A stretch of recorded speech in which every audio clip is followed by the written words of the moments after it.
दोस्तों, आज एक बार फिर आप सबका बहुत बहुत स्वागत है आपके YouTube चैनल विवेक ई लर्निंग क्लासेस में। जैसा कि हमारी नंबर सिस्टम की सीरीज चल रही है, उसी को आगे बढ़ाते हुए आज एक नया टॉपिक देखेंगे जिसमें हम पढ़ेंगे गुणनखंडों की संख्या निकालना। ठीक है, find the number of factors. कोई भी संख्या हमें दी जाती है, प्रश्न कुछ इस प्रकार आते हैं कि कोई भी संख्या हमें दी जाती है, उसमें हमसे पूछा जाता है दी गई संख्या के गुणनखंडों की संख्या ज्ञात कीजिए, या फिर वो कभी कभी हमसे गुणनखंडों की संख्या का योग या फिर अभाज्य संख्या, अभाज्य गुणनखंड या सम गुणनखंड, इस प्रकार से सवाल हमसे पूछ लिया जाता है। तो आज हम सीखेंगे गुणनखंडों की संख्या निकालना कि कितने गुणनखंड होते हैं किसी संख्या के। अब पहले बात कर लेते हैं ये गुणनखंड होते क्या हैं। आइए देखते हैं। जैसे कोई मैंने नंबर लिखा 10, मैंने नंबर लिखा कितना 10, और मुझसे कहा गया कि बताइए इसके गुणनखंडों की संख्या कितनी होगी। ठीक है भाई, मैंने नंबर लिखा है 10 और मुझसे पूछा गया है इसके गुणनखंडों की संख्या। तो 10 के जो गुणनखंड होंगे वो किस प्रकार होंगे। जैसे पहला गुणनखंड इसका कितना होगा 1, यानी कि ये किससे कटेगा, किसके पहाड़े में आएगा। तो कितना हो गया पहला 1, उसके बाद में ये किस में आएगा भाई 2, कितना हो गया इसका दूसरा गुणनखंड 2। इसके उपरांत किस में आएगा 3 में, ये आएगा नहीं, 3 के पहाड़े में नहीं आएगा, 4 से भी नहीं कटेगा, किससे कटेगा ये 5, किससे कटेगा भाई ये 5, और 5 के बाद में फिर ये किससे कटेगा 10। यानी कि इसके कुल गुणनखंड कितने हो गए 1 2 3 4। तो इसके टोटल गुणनखंडों की संख्या आई निकल के 4। ये तो भाई नंबर 10 था, ये नंबर हमारा 10 था, छोटा था, हम आराम से ज्ञात कर सकते थे किससे कट रहा है किससे नहीं। यदि यही संख्या बड़ी कर दी जाए, यही नंबर क्या हो जाए हमारा बड़ा हो जाए, तब हमारे लिए कहीं ना कहीं मुश्किल हो जाएगी ये ज्ञात करना कि किस किस संख्या से ही कटेगा या किस किस से नहीं। हो सकता है हम निकालने बैठे कोई एक आध छोड़ दें, तो हमारा आंसर क्या हो सकता है बदल सकता है। आ रही है बात समझ में। तो हमें उसे निकालने के लिए कोई ना कोई तरीका होगा, कोई ना कोई मेथड जरूर होगा जिससे गुणनखंडों की संख्या ज्ञात किया जा सके। तो आइए उसी तरीके को हम देखते हैं, उसी को सीखते हैं। बहुत ही आसान सा मेथड है, एक बार आप सीख लेंगे तो आप अपना 1 नंबर पक्का समझिएगा। इस प्रकार के प्रश्न पेपर में पूछे जाते हैं और आते हैं। ठीक है भाई, तो इतनी बात समझ में आएगी गुणनखंड क्या चीज होती है। ये इसके 1 2 5 10 क्या थे, इसके गुणनखंड थे, यानी कि ये नंबर इनसे कट सकता था। तो ये इनके क्या हो गए गुणनखंड। 10 के जो टोटल गुणनखंड होते हैं वो कितने होते हैं 5। कौन कौन से हैं 4 होते हैं। कौन कौन से हैं 1 2 5 और 10। आ रही बात समझ में। अब सवाल को थोड़ा एक्सटेंड करते हैं, सीखते हैं कि तरीका क्या है गुणनखंड निकालने का। चलिए देखते हैं। जैसे मैंने देखा कोई नंबर लिखा हुआ है, जैसे मैंने छोटा नंबर लिया, कोई मुझसे पूछा गया 120। पहले हमसे कहा गया 120 के गुणनखंड हमें ज्ञात करने हैं, गुणनखंडों की संख्या ज्ञात करनी है, कितने होते हैं 120 के गुणनखंड। तो हमने क्या किया, सबसे पहले हमने इसे 2 से भाग करना शुरू किया। 2 से काटा तो कितनी बार जाएगा ये 60 बार। 2 6 12 कितना हो गया भाई 60 हो गया। फिर 2 से काटा तो कितनी बार जाएगा ये 30 बार। फिर से 2 से काटा तो कितनी बार जाएगा ये 15 बार। अब ये 2 से नहीं कटेगा, अब ये 2 से नहीं। अब किससे चेक करेंगे हम 3 से काटा कितनी बार गया ये 5 बार, और 5 ही करना 5। तो जो इसके फैक्टर आए वो कुछ इस तरीके से आएंगे। इसके फैक्टर देखिएगा 2 गुणा 2 गुणा 2, ठीक है, 3 बार 2 है, गुणा 3 गुणा कितना 5। इसी तरीके से लिख लिया इसके फैक्टर। इसे मैं अब क्या लिख सकता हूं, 2 कितनी बार है 3 बार, तो इसे लिख सकता हूं 2 की घात 3।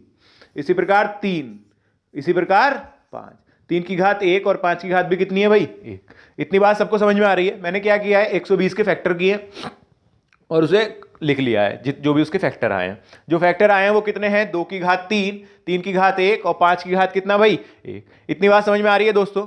आगे हमने क्या किया, अब हमें निकालनी है इसके गुणनखंडों की संख्या। हमें ज्ञात करनी है गुणनखंडों की संख्या। ये सवाल सभी गुणनखंडों की संख्या भी हो सकती है या फिर धनात्मक गुणनखंडों की संख्या भी हो सकती है। ठीक है, दोनों बात एक ही है कि हमें क्या बताने है, उसके गुणनखंडों की संख्या बतानी है। तो गुणनखंडों की संख्या, तो उसमें हमने क्या किया गुणनखंडों की संख्या निकालने के लिए, सबसे पहले हमने फैक्टर किए हैं, फैक्टर के बाद इन्हें घात के रूप में लिख लिया है। अब हमने क्या देखा, जो इनकी घात हैं, जो इन संख्याओं की क्या है घात हैं, जो फैक्टर थे उनकी जो घात हैं उसमें हमें +1 1 करना है। हर किसी में क्या करना है +1। जैसे ये 3 है तो 3 के क्या हो जाएगा +1 करके 4। इसी प्रकार 1 है, 1 में 1 प्लस करके कितना हो जाएगा 2। इसी प्रकार ये 1 है, 1 में 1 प्लस करके कितना हो जाएगा 2। इनकी कर देंगे हम मल्टीप्लाई, 4 दूनी 8, 8 दूनी 16। तो 120 के जो टोटल गुणनखंड है वो कितने आएंगे हमारे 16 आएंगे। 120 के कुल गुणनखंडों की संख्या कितनी हो जाएगी दोस्तों 16। आ रही है बात समझ में। आशा करता हूं बात समझ में आ रही होगी। फिर से देख लीजिए एक बार मैंने क्या किया है। हमने किया, हमें संख्या दी गई थी 120, उसके गुणनखंडों की संख्या ज्ञात करनी थी। तो हमने सबसे पहले क्या किया, 2 उसे फैक्टर करने शुरू कर दिए। फैक्टर क्या, सबसे छोटे नंबर से शुरू करते हैं और हम क्या करेंगे, अभाज्य संख्याओं से ही फैक्टर करेंगे इसके, और वैसे ही निकलेंगे, इसमें कोई वो नहीं है। पहले 2 से काटा, सबसे छोटी संख्या से कितना आया 60, फिर 60 2 से कट जाएगा, फिर कितनी बार कट गया 30, फिर 2 से काटा कितनी बार गया 15। अब ये 15 2 से कटेगा नहीं, इसलिए हमने चेक किया किससे, 3 से। तो 3 से हमने काटा, कितनी बार गया 5, और 5 ही करना 5। तो हमारे जो फैक्टर आए वो आए 2 गुणा 2 गुणा 2 गुणा 3 गुणा 5। ठीक भाई, इसे मैंने किस रूप में लिख लिया है, 2 की घात 3 गुणा 3 की घात 1 गुणा 5 की घात 1। ये इस तरीके इसके फैक्टर आ गए हैं। सवाल इस रूप में भी आ सकता है, केवल आपको घात में दे दिया जाए सवाल, ठीक है, तो उससे कोई घबराना नहीं है, करने का तरीका यही रहेगा। ठीक भाई दोस्तों, अब मैंने क्या कहा, हमें क्या निकालनी है, गुणनखंडों की संख्या। तो मैंने क्या किया कि जो हमारे पास घात प्राप्त थी, जो फैक्टर में हमारे पास क्या आई थी, घातें आई थी, उन घातों में मैंने सब में 1-1 प्लस कर दिया है। सब में क्या कर दिया भाई, 1-1 प्लस, और जो आया है वो लिख दिया। 3 था, 3 में 1 प्लस किया, कितना बन गया 4, 2 में 1 प्लस किया, कितना बन गया 2, और 1 में 1 प्लस किया, कितना बन गया 2। अब इन सब की क्या कर दिए, गुणा, 4 दूनी 8, 8 दूनी 16। तो हमारे जो गुणनखंडों की संख्या आई वो कितनी आ गई, 16। आ गई बात समझ में दोस्तों? बात समझ में आ गई हो तो लाइक कर दीजिएगा और वीडियो को शेयर कर दीजिएगा। सब्सक्राइब ना किया हो तो चैनल सब्सक्राइब कर दीजिएगा। ठीक है भाई, आगे देखते हैं अगला क्वेश्चन, और वीडियो पूरी देख लिया करिए अगर समझ में आ रहा हो तो। अब जैसे मैंने कोई नंबर लिखा, अगला नंबर लेते हैं। मैंने कोई नंबर लिखा, कोई भी नंबर हो सकता है, आप अपने दिमाग से कोई भी नंबर सोच सकते हैं। अगर आप अब ये सीख चुके हैं तो आप किसी भी नंबर के गुणनखंडों की संख्या निकाल सकते हैं। आ रही है बात समझ में दोस्तों? चलिए अगला नंबर देखते हैं। जैसे मुझे नंबर मिला 360, नंबर मैंने लिखा 360। अब मुझे 360 के गुणनखंडों की संख्या ज्ञात करनी है कि क्या कितनी निकलेगी। ठीक, तो हमने क्या करते हैं, सबसे पहले 2 से इसे फैक्टर करने शुरू कर देंगे। फैक्टर किए कितनी बार जाएगा, 2 ही करना 2, 2 अट्ठे 16, 180। फिर इसके फैक्टर किए कितनी बार जाएगा 90। फिर इसके फैक्टर किए कितनी बार जाएगा ये 45। फिर इसे 45 2 से कटेगा नहीं, अब तो अब किससे करेंगे, इसके 3 से। तो जब 3 से किए तो कितना आएगा भाई, कितनी बार जाएगा ये 15। फिर हमें 3 से किए तो कितनी बार, 3 पंजे 15, और 5 ही करना 5। तो इसके कुछ फैक्टर आए 2 गुणा 2 गुणा 2 गुणा 3 गुणा 3 गुणा 5। तो इसके जो फैक्टर आए वो आए 2 गुणा 2 गुणा 2, 3 बार 2 है, फिर 3 गुणा 3 और गुणा 5। यानी कि इसे हम क्या लिख सकते हैं, 2 की घात 3 गुणा 3 की घात 2 गुणा 5 की घात 1। इतनी बात समझ में आ गई दोस्तों? आशा करता हूं यहां तक आपको समझ में आ गया होगा। अब हमें क्या निकालनी है, सभी गुणनखंडों की संख्या या धनात्मक गुणनखंडों की संख्या, एक ही बात है, सभी गुणनखंडों की संख्या। सभी गुणनखंडों की संख्या, हमें ये सभी गुणनखंडों की संख्या ज्ञात करनी है। तो ये कितनी निकल के आएगी भाई, 2 की घात 3 है। मैंने क्या कहा कि अब जो घात होंगी उनमें क्या करना है, +1। सभी घातों में क्या कर देना है, +1। +1 करेंगे, 3 और 1 कितना हो जाएगा 4 गुणा, 2 और 1 कितना हो जाएगा 3 गुणा, 1 और 1 कितना हो जाएगा 2। इसे हल कर देंगे, 4 तिया 12, 12 दूनी 24। तो सभी गुणनखंडों की संख्या कितनी आ गई दोस्तों, 24। तो हमने 360 के गुणनखंडों की संख्या कितनी होगी भाई, 24 होगी। इतनी बात समझ में आई दोस्तों? बहुत अच्छी बात है। अब आगे देखते हैं और कैसे सवाल पूछ सकता है। अब यहां पर बात हो गई सभी गुणनखंडों की संख्या की। अगर वो हमसे पूछ ले सम गुणनखंडों की संख्या, हमसे क्या पूछ लिया जाए सवाल में, सम गुणनखंडों की संख्या। सम गुणनखंडों की संख्या निकालने के लिए क्या करेंगे, आइए देखते हैं। सम गुणनखंडों की संख्या, सवाल आपसे यह भी पूछ सकता है कि सभी गुणनखंडों की या धनात्मक गुणनखंडों की संख्या बताइए। तो उसका सॉल्यूशन क्या होगा, ये कि क्या करना है, घात में +1 1 कर देना है सब में और हल कर देना, आंसर आ जाएगा। अब हमें बात की गई है सम गुणनखंडों की संख्या। चलिए इसमें देखते हैं।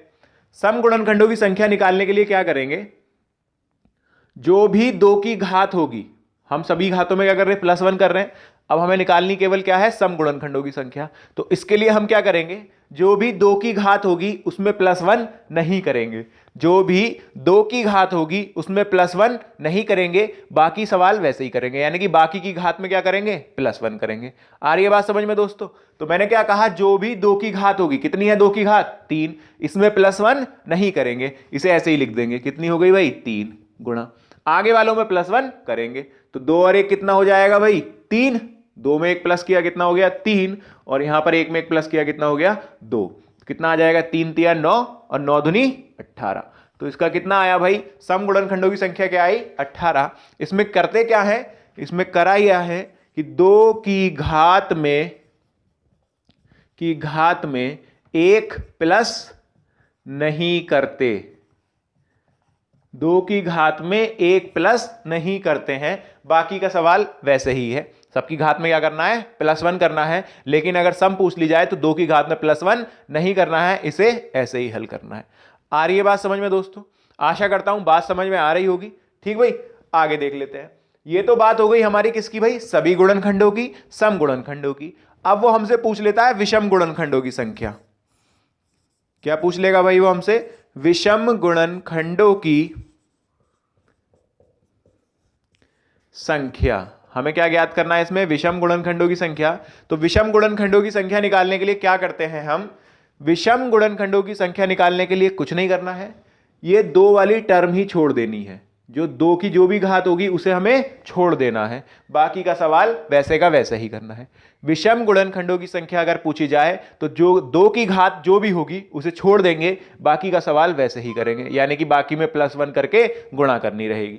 तो 2 की घात हमने छोड़ दी, कितने बचे, 3, 3 की घात कितनी है, 2, इसमें +1 करेंगे कितना हो जाएगा, 3। इसी प्रकार 5 की घात कितनी थी, 1, इसमें +1 करेंगे कितना हो जाएगा, 2, और 3 दूनी 6, यानी कि विषम गुणनखंडों की संख्या कितनी आ गई, 6। आ गई बात समझ में? आशा करता हूं बात समझ में आ रही होगी आप लोगों के। ठीक भाई, विषम गुणनखंडों की संख्या निकालनी आ गई आपको। क्या करना है, जो भी 2 की पावर होगी, 2 की घात होगी, उसे छोड़ देंगे उस वाले भाग को, बाकी शेष जितने भी होंगे उनकी घात में +1 करके गुणा कर देंगे, विषम गुणनखंडों की संख्या ज्ञात हो जाएगी। सम गुणनखंड वालों में जो भी 2 की घात होगी उसमें +1 नहीं करेंगे और बाकी सबकी घात में +1 करेंगे, गुणा कर देंगे, सम गुणनखंडों की संख्या निकल के आ जाएगी। आगे बात समझ में दोस्तों? तो विषम वाले में हमने क्या किया, 2 की घात छोड़ देते हैं, 2 की घात छोड़ देते हैं। अब अगर किसी भाई को नोट करना हो, किसी भी दोस्त को अगर ये नोट करना हो तो वो नोट कर सकता है इसे वीडियो पॉज करके। ठीक है भाई, अगर समझ रहा हो, नोट्स बना रहा हो तो इसे नोट कर सकता है। आगे बढ़ते हैं। तो अभी तक हमने सीख लिया सभी गुणनखंडों की संख्या, सम गुणनखंडों की संख्या और विषम गुणनखंडों की संख्या। आ रही है बात समझ में दोस्तों? अब हम इसमें एक और आएगा, अभाज्य गुणनखंडों की संख्या।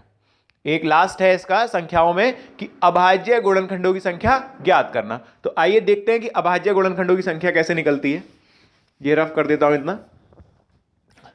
अब हमें बताना है कि अभाज्य गुणनखंडों की संख्या निकालनी है हमें इस 360 के ही। ये सवाल जो चल रहा है वो हमारा भी 360 पर ही चल रहा है। इसी के हमने सम निकाले हैं, इसी के विषम और इसी के टोटल निकाले हैं।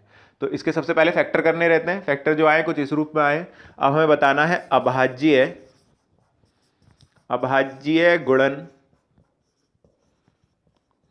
की संख्या। तो अभाज्य गुणनखंडों की संख्या ज्ञात करने के लिए हम क्या करेंगे, जो भी फैक्टर के बाद में घात बन रही होंगी उन्हें सीधे सीधे प्लस कर देंगे। जो भी फैक्टर के बाद में घात बन रही होगी उन्हें सीधे सीधे क्या कर देंगे, प्लस कर देंगे, हमारा आंसर आ जाएगा। आ रही है बात समझ में दोस्तों? जो भी घात बन रही होगी उन्हें सीधे सीधे क्या कर देंगे, प्लस कर देंगे, आंसर आ जाएगा। कितना है ये 3, ये कितना है 2, ये कितना है 1। 3 + 2 प्लस कितना भाई 1, कितना आ गया 3 और 2 5, 5 और 1 6। तो हमारे अभाज्य गुणनखंडों की संख्या कितनी आई निकल के दोस्तों, 6। तो अभाज्य गुणनखंडों की संख्या आ गई हमारी 6। हमने क्या किया, इसके फैक्टर करे, जो भी हमारी घात आई, जो भी फैक्टर आए उसके बाद में जो भी घात में बने उन घात को हमने सीधे सीधे क्या कर दिया है, ऐड कर दिया है। हमारी क्या निकल के आ गई है, अभाज्य गुणनखंडों की संख्या। आ रही है बात समझ में? आशा करता हूं दोस्तों कि आपको ये बात समझ में आ रही होगी। ठीक है भाई, मैंने क्या बता दिया आपको, सभी गुणनखंडों की संख्या निकालना बता दिया है। सम गुणनखंडों की संख्या निकालना बता दिया है, विषम गुणनखंडों की संख्या निकालना बता दिया है और अभाज्य गुणनखंडों की संख्या निकालना भी बता दिया गया है। सभी में क्या करते हैं, जो भी फैक्टर आते हैं उसकी जो भी घात होती है उस घात को हम क्या कर देते हैं, ऐड कर उस घात के सब में घात में एक एक प्लस करते हैं और सबकी क्या कर देते हैं, गुणा। सब में क्या करते हैं कि जो 2 की घात होगी उसमें क्या कहते हैं, +1 नहीं करते हैं, बाकी सवाल वैसे ही रहता है। उसके बाद में क्या बताया, विषम वाले में 2 वाली टर्म छोड़ देते हैं, बाकी सवाल वैसे ही करते हैं, यानी कि सबकी घात में +1 करते हैं और आंसर आता है।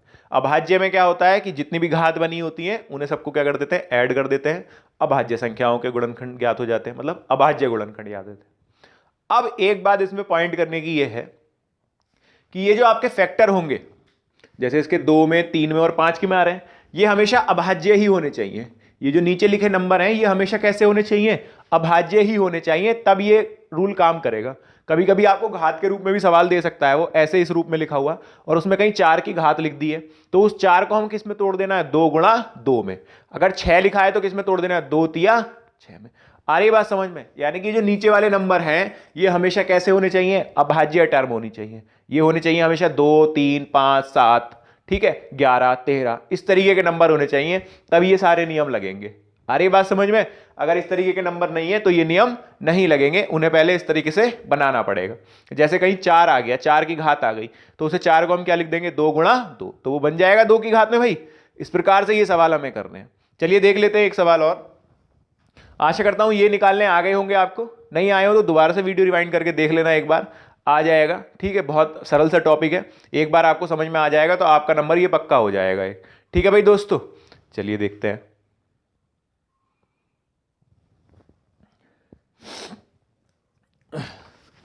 अगला क्वेश्चन देखते हैं। जैसे कोई नंबर हमें घात में दे रखा है कि हमें गुणनखंडों की संख्या ज्ञात करनी है इसकी, ये लिखा हुआ है जैसे 2 की घात 4 गुणा 4 की घात 2 गुणा 3 की घात 2 गुणा 6 की घात 2 गुणा 10 की घात 3। इस तरीके से सवाल है और इसके क्या निकालने हैं हमें, गुणनखंडों की संख्या सभी निकालने हैं। इसके सम गुणनखंडों की संख्या भी निकालेंगे, विषम भी निकालेंगे और अभाज्य की भी निकालेंगे, ठीक है। तो इसके हमें निकालने हैं गुणनखंडों की संख्या।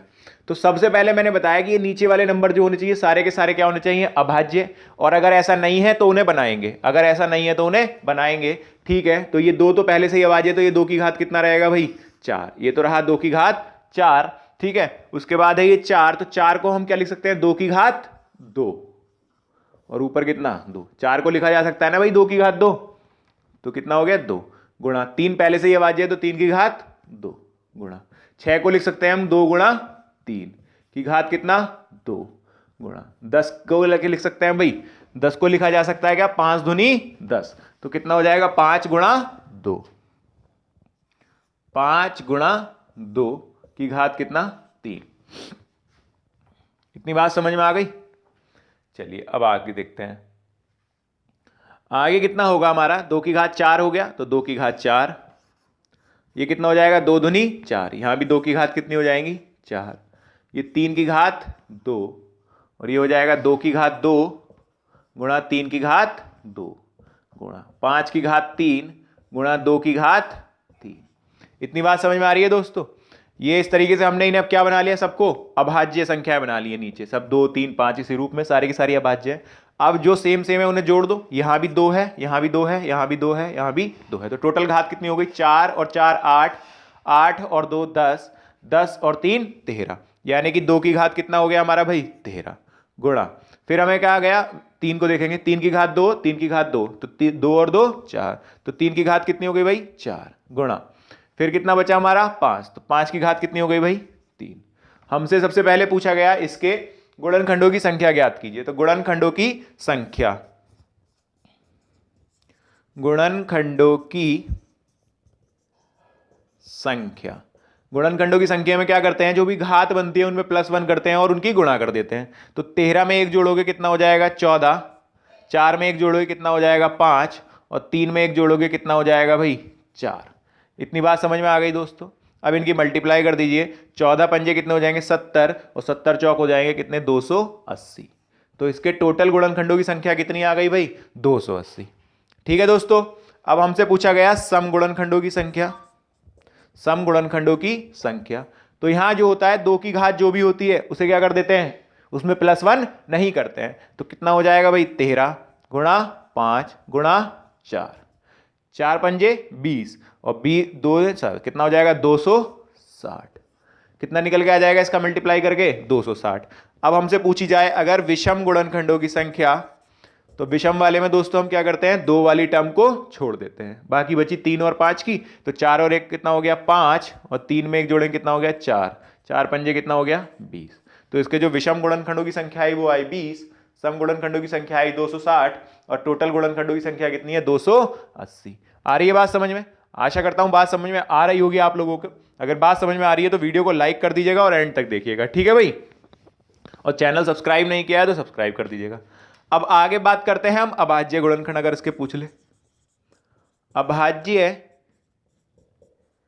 गुणनखंडों की संख्या। तो अभाज्य गुणनखंडों की संख्या निकालने के लिए क्या भाई, ये नीचे वाले नंबर अभाज्य होने चाहिए, अभाज्य है, और जो उनकी घात है उन्हें सबको प्लस कर दो। कितनी है 13 प्लस 4 प्लस कितना 3, 4 और 3 7 और 13 कितने हो गए 20। तो इसके अभाज्य गुणनखंडों की संख्या कितनी आ गई भाई 20 आ गई। आ गई बात समझ में दोस्तों? आशा करता हूं आपको ये सवाल समझ में आए होंगे। गुणनखंडों की संख्या निकालना अब आप सीख चुके होंगे। अगर इस प्रकार का क्वेश्चन आपके प्रश्न पत्र में मिलता है तो आप उसे हल कर देंगे, ठीक है भाई। बाकी क्या कहते हैं, जो चीज़ अगर आपको डाउट में है, अभी आपको समझ में नहीं आई है, तो आप कमेंट करके पूछ सकते हैं, ठीक है। आपको जवाब अवश्य दिया जाएगा अगर आप कमेंट करके पूछेंगे तो। और अगर कोई चीज़ रह गई है फिर भी बताने से, आपको लगता है कि वो नहीं समझ में आ रही है, तो आपको अगली वीडियो में वो बता दी जाएगी, आप कमेंट कर दीजिएगा, ठीक है। और अगर आपको हमारी वीडियो पसंद आ रही है और आप फॉलो कर रहे हैं तो वीडियो को प्लीज़ लाइक ज़रूर कर दीजिएगा, ठीक। और ताकि हमें पता चलता रहे कि आप लोगों को अच्छी लग रही है वीडियो और आगे भी बनानी चाहिए इसी तरीके से। आशा करता हूं आपको मेरे द्वारा ये बताया हुआ सभी चीज़ें समझ में आई होंगी, ठीक भाई। बाकी क्या कहते हैं, आप लोग अपनी तैयारी जारी रखिए, परीक्षाएं आती रहेंगी, आने वाले समय में परीक्षा आएंगी, ये चीज़ पढ़िए, आपके काम आएगा, ठीक है। पढ़िए, आगे बढ़िए। आज के लिए इतना ही दोस्तों, जय हिंद।